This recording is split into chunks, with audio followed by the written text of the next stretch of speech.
Hi friends, எல்லாருக்குமே வணக்கம். Good afternoon. Welcome to Delhi சமையலறை சேனல். இது நேற்றுக்கான video, that is Friday afternoon. நான் எனக்கு லன்ச் ப்ரிப்ரேஷனு வீடியோ ஷோ பண்ணுறேன். இதை வந்துட்டு நான் யூஸ்வலி லன்ச் வந்துட்டு செய்ய மாட்டேன், ஏன்னா லெஃப்ட் ஓவரே சாப்பிட்டுடுவேன்.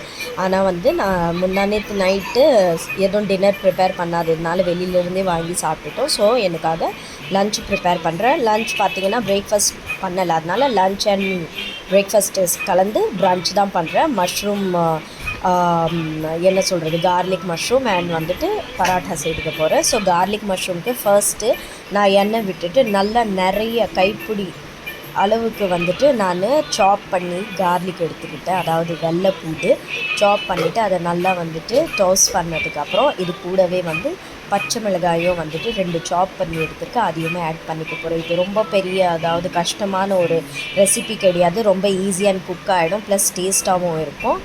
இது கூடவே நான் பச்சை மிளகாய் ஆட் பண்ணியிருக்கேன் பாருங்கள். இதை ஆட் பண்ணதுமே நான் க்ளீன் பண்ணி எடுத்து வச்சுருக்கேன் மஷ்ரூம்ஸு, அதையுமே சின்ன சின்னதாக நறுக்கி வச்சுருக்கேன், அதையுமே இதோட ஆட் பண்ணிக்க போகிறேன்.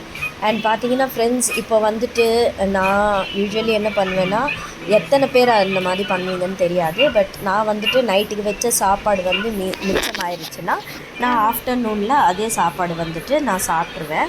மார்னிங் பிரேக்ஃபாஸ்ட் ஏதாச்சும் தோசை ப்ரெட் அந்த மாதிரி ஏதாச்சும் லைட்டாக சாப்பிட்டுட்டு நாங்கள் லன்ச்சுக்கு நைட்டு இது லெஃப்ட் ஓவர் தான் சாப்பிடுவோம். யாரெல்லாம் பண்ணுறீங்கன்னு தெரியாது, பட் யாரெல்லாம் அந்த மாதிரி சாப்பிடுவீங்களோ கண்டிப்பாக எனக்கு கமெண்ட் பாக்ஸில் சொல்லுங்கள்.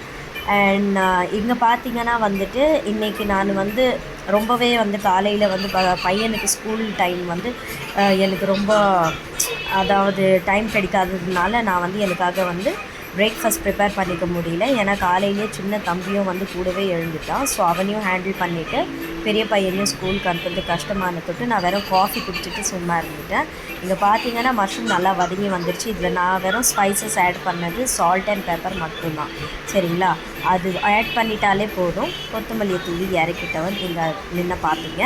அண்ட் சைட் பை சைட் நான் என்ன பண்ணிக்கிட்டேன்னா சப்பாத்திக்காக பராட்டா செய்கிறேன். அது நான் கோதுமை மாவில் ஓமமும் உப்பும் போட்டு நல்லா சாஃப்டாக பிசைஞ்சு எடுத்துக்கிட்டேன். இது கூடவே நீங்கள் எண்ணெயும் விட்டு பேசியலாம், இல்லைனா நெய்யும் விட்டு பேசியலாம், சாஃப்டாக வரும். நான் என்ன பண்ணினேன்னு பார்த்தீங்கன்னா, மாவு கம்ப்ளீட்டாக பிணைஞ்சி எடுத்ததுக்கப்புறம் அதில் கொஞ்சமாக எண்ணெயை விட்டு இன்னும் ஒரு 2 மினிட்ஸ் அதை நல்லா நீட் பண்ணி எடுத்து நல்லா சாஃப்ட்டு தான் வந்துச்சு. அண்ட் இங்கே அதிகமாக நான் மாவு கலந்துக்கலை, ஏன்னா நானும் என் சின்ன பையனும் மட்டும்தான் சாப்பிட போகிறோம். ஸோ எங்கள் 2 பேருக்கு கலந்து 3 சப்பாத்தி தான் நாங்கள் செய்ய போகிறோம். ஸோ இந்த நல்ல மாவை நம்ம எந்த அளவுக்கு பிசைகிறோமோ அதுவாகவே சாஃப்ட் ஆகும். நிறைய தண்ணி ஊற்றினா சாஃப்ட் ஆகுன்றது கிடையாது. ஸோ தண்ணி எப்போவுமே பார்த்து ஊற்றிக்கோங்க. இங்கே பார்த்தீங்கன்னா மஷ்ரூம் ரெடி ஆகிடுச்சு. நான் சொன்னது போல் கொத்தமல்லியை தூவி நான் ஆஃப் பண்ணிக்கிட்டேன். அண்ட் பசி கலக்கத்தில் நான் என்ன பண்ணுறேன்னே தெரில. பார்த்திங்கன்னா எங்கேயோ ஆஃப் பண்ண வேண்டியது நான் எங்கேயோ போட்டு திரிகிட்ருக்கேன், அங்கே பாருங்கள். ஸோ இப்போ நான் எண்ணெய் விட்டுருக்கிறது தெரியும் உங்களுக்கு, நான் எண்ணெய் விட்டுருக்குறேன் மாவில். ஸோ அதையும் ஒரு 2 மினிட்ஸ் நல்லா பிசைஞ்சு பாருங்கள், உங்களுக்கு ஷோ பண்ணுறாங்க பாருங்கள். இவ்வளோ சாஃப்டாக தான் வந்துருந்துச்சு. இதுக்கப்புறம் நான் இந்த பராட்டாவை திரட்டிக்கிறேன். நான் எப்படி பராட்டா திரட்டினேன்னு பார்த்தீங்கன்னா, ஃபர்ஸ்ட் ரவுண்டாக திரட்டிக்கிட்டு அதில் நடுவில் நெய் போட்டு நல்லா தடவி விட்டுட்டு அப்புறம் அதை டபுள் சைடும் ஃபோல்ட் பண்ணி ஒரு ஸ்கொயர் ஷேப்பில் கொண்டு அதுக்கப்புறம் தான் நான் சப்பாத்தி, அதாவது இது பராட்டான்னு சொல்லுவோம், டெல்லியில் பராட்டான்னு சொல்லுவாங்க. ஓகே.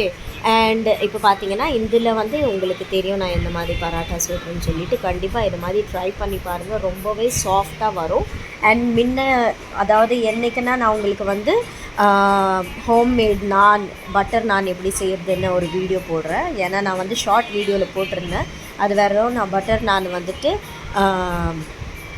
குக் பண்ணுறது மட்டும்தான் காமிச்சேனே தவிர அதில் நான் எப்படி அதை ரெசிபி ப்ராப்பராக காமிக்கலை. கண்டிப்பாக அந்த என்றைக்குன்னா நான் பட்டர் சிக்கனோ இல்லை பட்டர் பன்னீர் பட்டர் மசாலா அந்த மாதிரி செய்தேன்னா நான் உங்களுக்கு நானுமே எப்படி செய்யணும் ஈஸியான்றதை ஷோ பண்ணுறேன். ப்ளஸ் உங்களுக்கு சோலே பட்டூரே, சோலே பூரி இதெல்லாம் கூட எப்படி செய்யலாம் அப்படின்றது ஈஸியாக ஷோ பண்ணுறேன். ரொம்பவே ஈஸி தான், பெரிய விஷயம் கிடையாது. நம்ம வெளியில் போய் அன்ஹைஜீனிக்காக சாப்பிட்றத விட வீட்லேயே நல்லா நீட் அண்ட் க்ளீனாக நம்ம ப்ரிப்பேர் பண்ணி நம்மளும் சாப்பிட்லாம், ஹெல்த்தியாக குழந்தைங்களுக்கும் கொடுக்கலாம்.